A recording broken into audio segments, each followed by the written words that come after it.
Okay, so, oh wait. So mine is called App Review Genie, and it is a chatbot. Um, I basically came into this problem like a number of years ago where there's these review guidelines for apps on the Apple like ecosystem if you want to submit one. And you have to adhere to all these guidelines, but they're oftentimes kind of like worded in a way that's very dense and difficult to understand. So it makes it good for, having a chatbot to interpret it for you. Um, I kind of the hook on this one is you get three questions to ask the chatbot, and that was to kind of keep it like light and streamlined. Because after a certain point, you don't want to have people who might otherwise use your thing and just go to ChatGPT or something because it's too similar. So I try to keep it kind of contained with this and just only ask about, review guidelines for apps. And I think for me, it could be, actually useful this information it's given me with the questions that I've asked to demo it and test it um, have been like pretty good. So yeah, here. So the default question are what are the requirements for in-app purchases, but I'll do what are for FPS video games. Let's try that. And then you get this little bouncing icon here. And in a few seconds, hopefully it gives me some relevant information on that.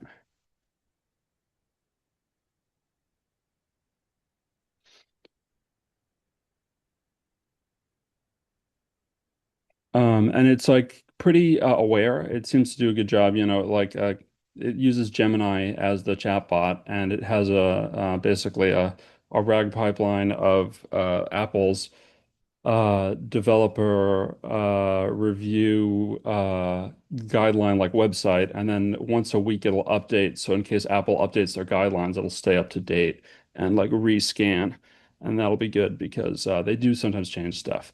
Um, because it's themed as like a genie, it calls the chats wishes, so second wish. And it will like be referential, like it'll reference the first question if you ask it something similar both times. Like how about this could be a weird one. So banner ads in first person video game.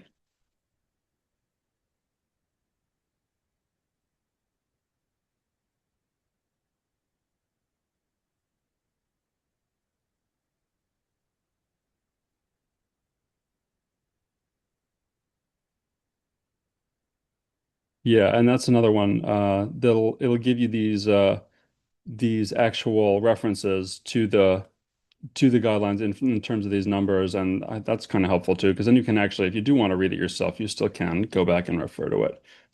Third and final wish, I'll just say thanks, so get it to stop asking.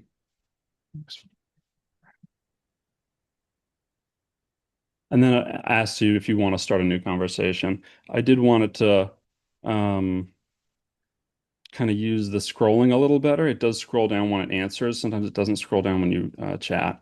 That's a little not quite what I wanted, but that's okay. Overall, I was pretty satisfied that I was able to get it to this state.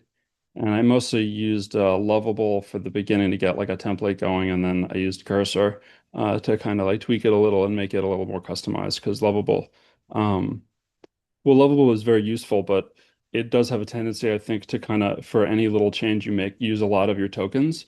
Um, and it seemed like it could get expensive after like not very long. So yeah, I didn't want to go too hard with that.